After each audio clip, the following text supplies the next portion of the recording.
네, 안녕하세요. 저는 국회 보좌진을 위한 뉴스레터 셀럽을 만들고 있는 폴리티컬 소셜 클럽의 이현승 대표라고 합니다. 네, 우선 이제 첫 영상을 맞아서 저희를 간략히 소개드린다면 저희는 이제 아까 말씀드린 국회 보좌진 그리고 이제 뭐 기업 대관, NGO, 로펌, 정치부 기자, 당직자, 정당 당직자, 지방의회 이런 이제 정치권에서 실무를 하고 계시는 정치인이 아니라요. 정치권에서 이제 실무를 하고 계시는 분들을 대상으로 뉴스레터, 그리고 웹사이트, 그리고 아니면 뭐 각종 행사를 통해서 이제 서비스나 컨텐츠를 제공하고 있고요. 실제로 저희는 이제 현재 800여 명의 현직 국회 보좌진과 1,500명의 이제 전현직 국회 보좌진들, 그리고 이제 아까 말씀드린 정치부 기자나 당직자, 기업 대관해서 총 한 4천여 명 정도의 국회에서 이제 실무를 보는 분들 저희 뉴스레터를 구독하고 계십니다. 그리고 평균 오픈율도 한 40% 이상씩 나와서요. 나름 좀 이쪽 정치를 실무하시는 분들한테는 조금 좀 호응을 좀 잘 받고 있는 서비스입니다. 그런 서비스를 하고 있는데 저희가 사실은 이제 뉴스레터라는 매체를 통해서만 이제 거기서 일하시는 분들에게 저희가 좀 정보나 컨텐츠를 제공하고 있었는데 어떻게 보면 이제 세상이 좀 바뀌다 보니까 이제 뉴스레터라는 매체를 넘어서 팟캐스트나 이런 유튜브라는 형식을 통해서 좀 저희 컨텐츠들을 좀 변환시켜서 좀 공개하는 것도 도움이 되겠다 싶은 생각도 들었고요. 사실 이제 정치에 대해서 관심이 많으신 일반 국민들이나 이제 그런 분들 많이 계실 텐데, 그런 분들은 저희 뉴스레터를 보시면은 그렇게 재미는 없으십니다. 왜냐면 이제 저희는 이제 딱 정확히 이제 일을 하시는 분들을 위해서 조금 어떻게 보면 좀 딥한 내용들, 전문적인 내용들, 이런 내용들을 담다 보니, 기술적인 내용들, 이런 분들을 담다 보니까 일반 국민들은 재미가 없으실 수 있겠으나, 저희가 이제 어쨌든 이제 오프라인을 통해서도 이제 다른 이제 뭐 강연도 좀 해보고 하다 보니까 생각보다 이제 저희 국회에 대한 이해도가 좀 낮으시고 하다 보니까 저희 강연을 드리고 굉장히 좀 도움이 된다라고 많이 말씀을 주셔가지고요. 그러면은 이제 저희가 타겟을 뉴스레터는 이제 좀 일하시는 분들 타겟을 했으나, 팟캐스트나 유튜브라는 좀 더 대중적인 매체를 통해서 일반 국민들에게도 이제 어떻게 정치를 좀 더 이해하고 정치를 실무적으로 접근할 수 있는 노하우들, 이런 것들을 좀 전달하는 것도 괜찮겠다 싶은 생각이 들어서 저희가 한번 이제 대표다 보니까 이제 팟캐스트를 시작하게 됐습니다. 어, 실제로 이제 보시면은 저희가 아까 말씀드렸듯이 이제 다양한 행사를 하기도 했었는데, 저희가 말씀드린 건 저희는 이제 정치인이 아니라 정치권에서 실무하는 분을, 애들에게 필요한 콘텐츠나 이런 것들 제공하다 보니까, 특정 정치 성향이나 정당을 저희가 지지하거나, 하지는 않습니다. 저희는 뭐 진보가 됐던, 이제 보수가 됐던, 뭐 각자가 원하는 목소리가 있을 텐데, 그거를 어떻게 좀 정치권에 효율적으로 전달하고 아니면 정치권에서 어떻게 좀 효율적으로 좀, 효과적으로 좀 진행을 시키고 정책으로 만들고 하는 그런 내용들을 좀 저희가 다루고 있습니다. 그래서 여러분이 뭐 성향이 다양할 수가 있죠. 진보 성향이 있을 수 있고 보수 성향일 수 있는데 뭐가 됐든지 간에 어쨌든 우리나라의 국내 정치 시스템을 좀 이해하고 실무에서는 어떻게 돌아가는지 이해하다 보면은 본인이 이제 지지하고자 하는 뭐 정책이 됐든 뭐가 됐든지 간에 조금 더 효과적으로 효율적으로 좀 진행할 수 있기 때문에 그런 것들이 좀 도움이 될 것 같습니다. 그래서 실제로 아까 말씀드린 저희 보좌진 구독자들도 뭐 야당이나 여당 그 보좌진 비율이 이제 의석수 비율대로 있습니다. 뭐 지금 이제 거대 여당이기 때문에 거대 여당 보좌진이 많고 대신 이제 야당 쪽 보좌진도 그 의석 비율대로 이제 구독을 하고 계시고요. 뭐 저희가 만드는 저희 팀원들도 이제 뭐 여당 출신도 있고 야당 출신도 있고 해서 하다 보니까 저희는 이제 팀원 각자의 정치 성향은 또 다를 수 있지만 이제 저희가 만들어내는 컨텐츠나 이런 것들은 그런 성향이나 색을 빼고 어, 기술적인 측면에 좀 집중해서 하기 때문에 뭐 여러분들께서도 그런 점을 좀 감안해서 앞으로 저희 팟캐스트나 영상을 좀 봐주시면은 좀 감사하겠습니다. 그래서 뭐 특별히 저희한테 어떤 정치적인 공격을 아무래도 정치가 주제인 팟캐스트이기 때문에 정치적으로 이제 막 저희가 안 좋은 소리 하실 수도 있겠는데 뭐 기본적으로 저희가 만드는 컨텐츠는 그런 정치 성향이나 그런 것도 좀 최대한 배제하고 아예 색이 없다 드러내는 게 아니라 아예 없다라는 걸 좀 양해할 말씀드리고 좀 강조하고 싶은 내용입니다. 네. 그래서 이제 오늘 이제 제가 팟캐스트로 말씀드리고 싶은 거는, 설명하고 싶은 거는 이제 국회의, 1년 루틴에 대해서 좀 말씀을 드려야 될 것 같아요. 이게 사실은 이제, 뉴스를 통해서만 보시는 분들은 이제 국회가 맨날 왜 저렇게 싸우나, 왜 쟤네들은 지금 일어나 할 텐데, 사실 알고 보면은 국회는 국회법이라는 거에 통해서, 1년이 반복되는, 패턴을 가지고 있습니다. 그래서, 국회법에서 1월에는 뭐 해라, 2월에는 뭐 해라, 뭐 9월에는 뭐 해라 이렇게 정해놨기 때문에 이제 국회는 그런 그 일련의 패턴을 가지고 돌아가고 있고, 이제 어느 정도 오래된 국회 보좌진이라면 그 인식하고 미리미리 내가 할 것에 대해 준비를 할 수도 있고, 기업 대관이나 아니면 NGO, 어쨌든 국회 쪽에 정책적으로 좀 뭐 의견을 제시할 필요가 있는 대상이라면 마찬가지로 이제 국회 사이클을 알고 요거에 맞춰서 또 효율적으로 이제 자신의 의견들을 전달할 수가 있겠죠. 그래서 뭐 일반 국민, 뭐 저 같은 이제 일반 국민들도 국회를 볼 때 저 사람들이 왜 저때 저러고 있나 이런 것들을 좀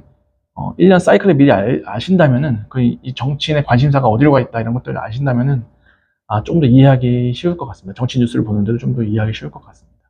그래서 오늘 첫 시간으로는 국회 1년 루틴에 대해서 한번 설명을 해보려고 합니다. 우선 이제 첫 국회 임기 어떻게 시작할까? 1월부터 시작할 건 아니고요. 왜냐면 이제 국회의원이 이제 총선이 끝난 다음에 국회의원 선거가 끝난 다음에 임기가 시작하는 날이 5월 30일입니다. 5월 30일부터 이제 새로운 국회에 임기가 시작이 되기 때문에 저는 이제 5월 30일부터 설명을 드리겠습니다. 이제 국회의원 선거를 통해서 이제 300여 명의 국회의원이 이제 뽑히게 되겠죠. 그래서 이제 4월 정도에 이제 선거를 해서 뽑히게 되면 이제 한 달 정도 이제 준비를 하고 5월 30일 날 국회의원 임기가 시작될 겁니다. 이를 위해서 이제 국회에서는 우선 국회의장을 뽑겠죠. 국회의장 같은 경우는 이제 다수당에서 나오게 되어 있습니다. 그래서 의석을 가장 많이 점거라기보다는 이제 차지한 당에서 이제 국회의장을 뽑게 되고요. 그 이후에는 여러분이 아시는 상임이라고 해서 뭐 보건복지위라든지 국방위라든지 각각 이제 어떤 우리 사회의 어떤 분야를 담당하는 위원회가 있잖아요. 그 상임위원장을 뽑고 그다음에 상임위원을 어떻게 구성할지를 이제 구성을 하게 됩니다. 그 전에 그럼 이제 누가 이제 상임위를 어떻게 이제 상임위원장을 누가 만들고 그 의원을 어떻게 배치하느냐라고 한다면은 각 당의 원내대표라는 것이 있습니다. 뭐 더불어민주당의 원내대표, 뭐 국민의힘의 원내대표, 뭐 개혁신당의 원내대표, 뭐 이런 식으로 이제 원내대표가 있는데 원내대표는 쉽게 말해서 국회의원들의 반장이라고 할 수 있습니다. 네. 원이라는 것은 이제 국회를 얘기하고요. 그래서 원내라고 하는 것은 이제 국회 안에 들어있는 의원들, 원외라고 하는 것은 이제 국회 밖에 있는 정치인들 이런 것들 좀 당의 이제 당직자들을 얘기하는데 토막상식이고요. 아무튼 그래서 원내대표라는 것을 뽑게 되고 그런 반장이 뽑히고 난 다음에 이제 원내 지도부가 꾸려지게 되고요.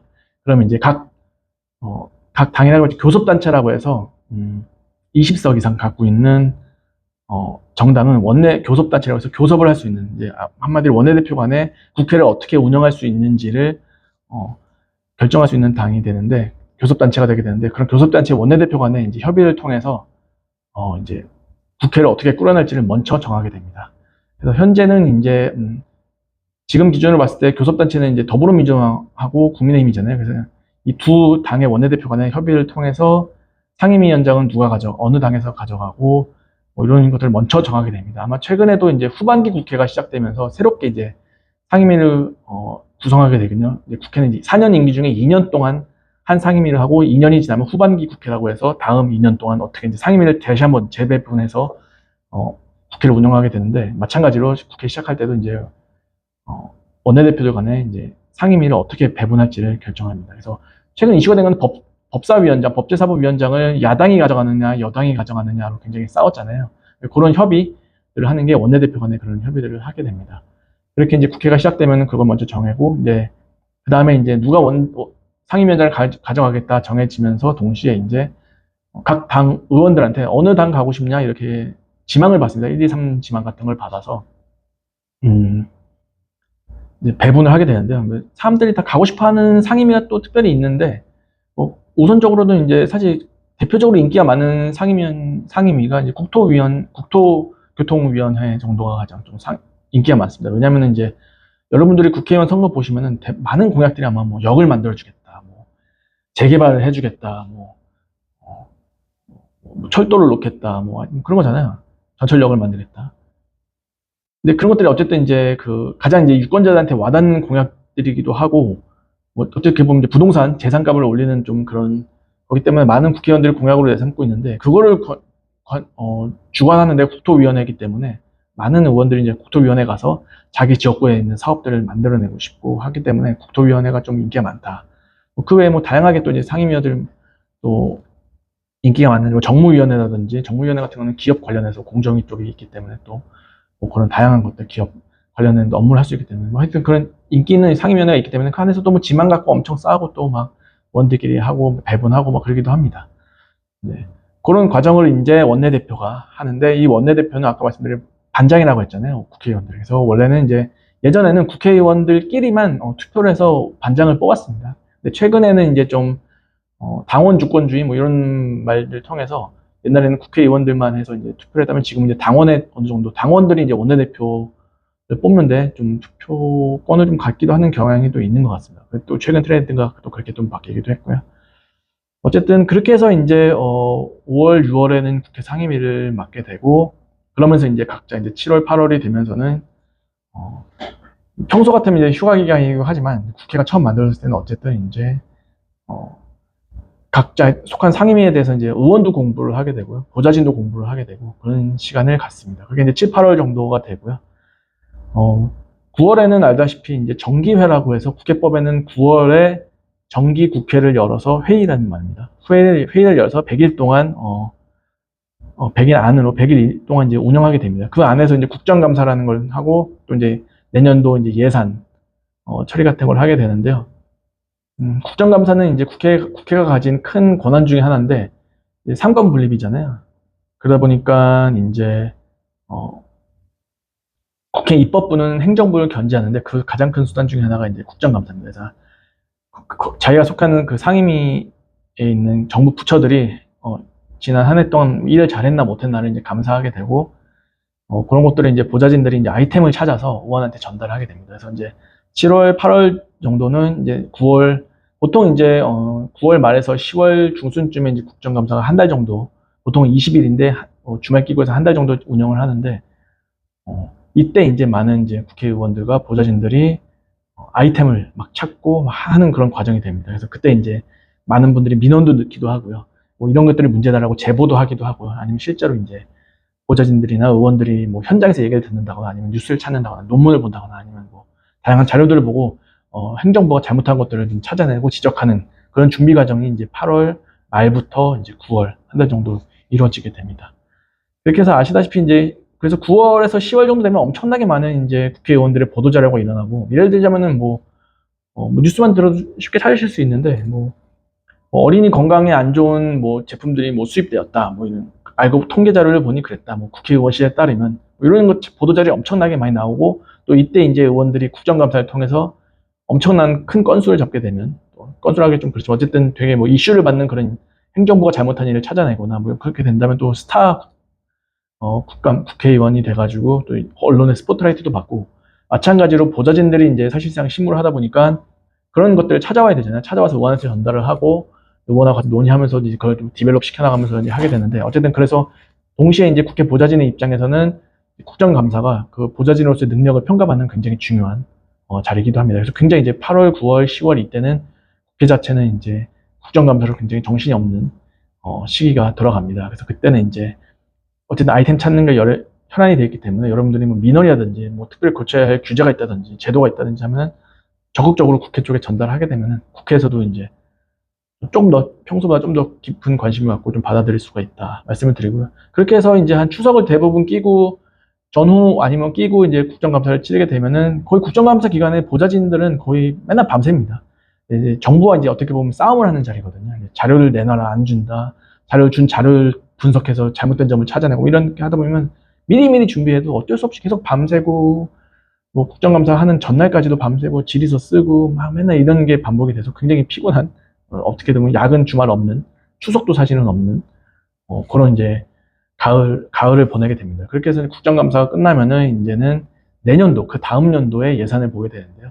무슨 말이냐면 올해가 2026년인데 이제 9월 국정감사 끝난 10월에는 2027년도에 예산을 이제 또 국회가 이제 감사하게 되는데 마찬가지로 국회가 갖고 있는 큰 행정부에 대한 큰 견제 수단이 하나가 아까 말한 국정감사고 동시에 예산입니다. 그래서 예산은 이제 정부 부처에서 짜오게 돼 있지만 이게 맞는지 어딘지 줄이고 늘리고 하는 것들에 대한 것들을 이제 국회가 하게 되잖아요. 그래서 어떻게 보면 예산권을 갖고 있는데 그게 또 하나 이제 행정부에 대한 굉장한 큰 견제 수단이 되기도 하는데 그것들을 하는 게 이제 국정감사가 끝나고 10월 말에서 11월 정도에는 또 이제 예산을 하게 되는데 사실 예산에 대해서 바쁜 거는 이제 예산은 이제 어떻게 보면 몇백 조잖아요. 거의 600조가 넘지 않았습니까? 우리나라 예산이. 이 예산을 하나하나 살펴봐야 되기 때문에 굉장히 많은 시간이 들어가는데, 이때 바쁜 의원실 같은 경우는 예결특위라고 해서 예산결산특별위원회에 소속된 의원들은 좀 바쁘고요. 나머지 의원들은 이제 국정감사 끝나면 각자 상임위에 있는 예산만 보고 이제 좀 조금 여유가 있는 시기가 되겠습니다. 그래서 이제 아마 여러분도 들어보셨겠지만 쪽지 예산이라던가 이런 것들이 있잖아요. 갑자기 뭐 의원이 자기네 지역구 예산을 얼마나 올렸다 뭐 이런 것들이, 그런 것들이 사실 이루어지는 게 이제 11월 이제 이때쯤 되고 있습니다. 근데 사실 예산 같은 것도 뒤에서 또 다시 한번 자세히 말씀드릴 수 있겠지만, 쪽지 예산이 그렇게 쉬운 것도 아니고 잘 되지도 않는데 몇 건 없습니다. 현실적으로 요즘은 이제 보는 눈도 많고 하다 보니까 어쨌든 그런 이제 예산에 대한 조정이 이제 10월, 11월, 12월까지 이루어지고, 어, 사실 이제 국회법을 통해서, 예산은, 예산 회기연도 개시 30일 전, 그러니까 회기연도가 뭐냐면 2026년이면 내년 2027년이면 1월 1일이잖아요. 거기 전 30일에 예산은, 조정해서 통과시켜라는 법을 이제 국회 선진화법과 함께 만들었는데, 그 이유는 뭐냐면은 예전에는 그 예산 갖고 엄청 싸우거든요. 예를 들자면은 만약에 지금 대통령이 어떤 쟁점, 정책적으로 추진하고 싶은데 예산이 필요해요. 근데 야당에서는 이걸 결코 반대해요. 그렇게 되면 이제 그거 갖고 좀 엄청 싸우면서 시간이 오래 걸리고 또 막 그런 과정이 있다 보니까, 예전에는 이제 그런 이제 국회 선진화법이 없을 때에는 아마 저희는 이제 뭐랄까, 크리스마스는 당연히 국회에서 보내는 거고 새해도 국회에서 보내는 거였어요. 거의. 왜냐면 예산이 통과가 언제 될지 모르기 때문에 나머지 의원들은 이걸 싸우는 건 예결위, 또 예결소위, 뭐 예결위원장, 뭐 이렇게 원내대표 이렇게 높이 올라가면서 이제 특별한 이제 예산에 대해서 이제 자기네들끼리 여야가 협의를 하게 되는데, 나머지 의원들은 그 협의에 끼지는 않아요. 왜냐면 이제 그건 핵심 지도부들만이 하는 거니까.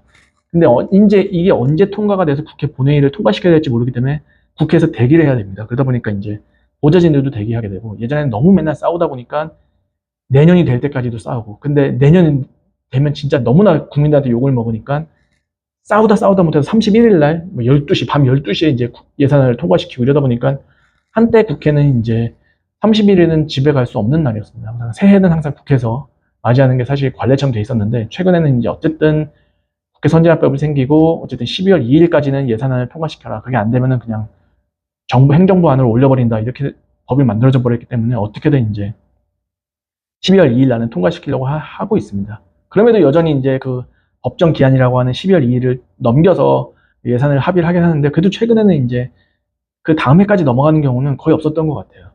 최근은. 그러다 보니까 이제 조금 이제 보좌진들도 크리스마스도 챙기고, 어쨌든 31일로 이제는 예산 이미 통과시켜놓고 집에서 좀 이제 가족들과 보낸다거나.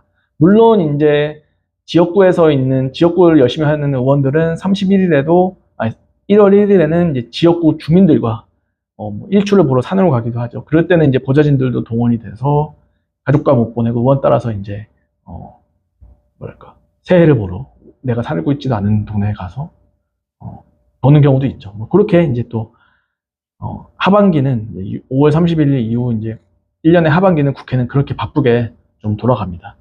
그렇게 이제 12월 국정감사까지 이제 야근 없이 보내고 예산하고 정신없이 보내고 이런 것들을 제가 하고 이제 새로운 해가 들어오게 되면은 1월 달 같은 경우는 조금 이제 워낙에 이제 좀 국회의원이랑 이제 보좌진도 사람이다 보니까 행정부도 같이 이걸 맞춰서 계속 같이 일을 열심히 했기 때문에 조금은 이제 쉬어가는 타이밍이 저는 이제 1월이라고 보여지고요.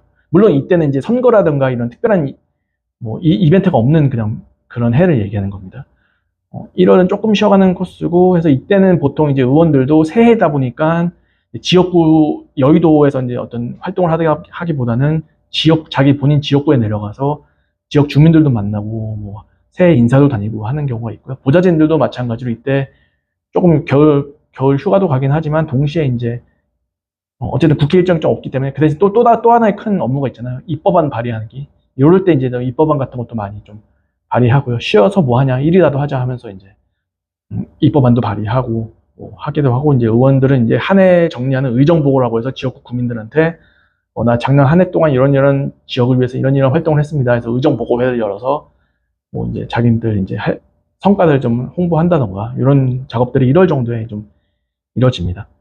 그 다음에는 이제 2월이 들어가면 임시회라고 해서요. 2, 3, 4, 5, 6은 이제 또 8월까지 임시회라는 걸 열게 되어 있습니다. 아까 말씀드린 건 9월에는 정기회가 열린다고 말씀드렸잖아요. 근데 이제 이건 임시회인데, 왜냐면 이제 국회라는 게 국회법, 뭐, 아무 절차 없이 법적인 근거 없이 움직이면 안 됩니다. 왜냐면 철저한 절차에 따라서 움직여야 되거든요. 왜냐면은 이제 국회의원이 뭐 하나 절차 없이 내 맘대로 이거 할래 할 수가 없잖아요. 이거 법으로 딱 정확히 이제 국회도 어쨌든 그 통제를 받아, 법의 근거에 의해서 통제를 받기 때문에 임시회란, 국회가 어떻게 어떤 법안에 대해서 논의하고 정부를 불러서 물어보고 법안을 만들고 통과시키려면 이제 회의라는 걸 열어서 회기라는 걸 열어서 이제 그 절차에 따라야 되는데 그게 그 중에 하나가 이제 임시회입니다. 그래서 원래는 이제 임시회도 원래 짝수만 열어라 원래 그런 규정이 없다가 그러면 뭐 임시회도 안 열고 놀 거냐 국회가 이러다 보니까 이제 뭐 원래는 짝수달에도 임시회를 열었다가 이제 2, 3, 4, 5, 6월 다 임시회를 열어서 매달 이제 열어서 국회에서 회의도 하고 상임위도 열어서 각종 부처들이 또 업무 보고도 받고 뭐가 잘못됐는지 또 고치고 하는 이런 업무들을 이제 2, 3, 4, 5월, 6월 이렇게 또 하게 됩니다. 그렇게 2, 3, 4, 5월, 6월은 임시회를 열어서 매달 이제 상임위를 열어서요. 뭐 필요한 것들을 이제 보초한테 물어보기도 하고 질의도 하기도 하고 아니면 받기도 하고 자료 받기도 하고 또 뭐 고쳐라 얘기도 하고 아니면 또 이제 뭐 중간중간 이슈들이 발생하면 갑자기 또 뭐 특위도 만들고 뭐 이런 식 어떤 정치 이벤트들이 또 하기도 하고 법안도 계속 만들기도 하고 합니다. 그렇게 하다 보면은 이제 다시 한번 1년이 그렇게 임기가 1년이 지나겠죠. 그렇게 되면 상임위도 적응되고 했을 때는 이제 결산이라고 해서 8월 말까지 그 작년에 썼던 거 2026년 8월이면은 2025년에 했던 예산을 한번 좀 또 국회에서 한번 또 보고요. 잘 썼는지 못 썼는지 또 한 8월쯤에 보고 또 하게 됩니다. 지금까지 말씀드린 게 이제 1년, 국회 1년 스케줄이라고 말씀드리겠습니다. 아까 말씀드렸지만, 이런 이벤트가, 이런 이제 일이 있는데, 동시에 뭐 지방선거 아니면 뭐 국회의원 선거, 대통령 선거, 이런 큰 선거들이 있을 수도 있고, 아니면은 각 당의 최근에 지금 진행되고 있는, 민주당이 진행되고 있는 전당대회라고 해서 당대표를 뽑는 이런 선거들. 이런 이벤트들이 좀 발생하는 것들이 있으면은, 그런 것들이 이제 또 이제 국회 업무 여기 추가돼서 그런 것들을 좀 하게 되고, 이렇게 국회는 1년 코스로 진행이 됩니다. 제가 지금까지 이제 국회 1년 스케줄을 한번 말씀드렸는데요. 혹시 좀 더 궁금하신 거나 질문이 있으시면 댓글로 달아주시면 저희가 좀 친절하게 답변을 드리기도 하겠고, 아니면은 저희 이제 뉴스레터를 구독해 주시거나 저희 홈페이지에 들어가 보시면 조금 더 친절하게 텍스트로 된 저희 컨텐츠들을 보실 수가 있을 것 같습니다. 우선 이제 오늘 첫 팟캐스트로는 국회 1년 스케줄을 제가 한번 쭉 말씀드려봤는데, 놓친 부분도 있고, 아니면 좀 더 깊게 들어가야 되는데 넘긴 부분도 있습니다. 이런 부분들은 워낙에 큰 내용들이다 보니까 다음에 또 하나의 주제로, 별도의 주제로 잡아서 또 설명을 드리기도 하겠습니다. 네. 그러면은, 지금까지 첫 번째 저희 팟캐스트였고요. 좀 부족함이 많이 있거나, 제가 좀 텐션이 낮아서, 좀 거북하셨을 수도 있겠는데, 좀 더 나아질 거라고 보겠고, 그런 부분 양해해서, 들어주셨으면 감사하겠습니다. 그러면 좀 다음에 또 재밌는 주제로 찾아보도록 하겠습니다. 네, 감사합니다.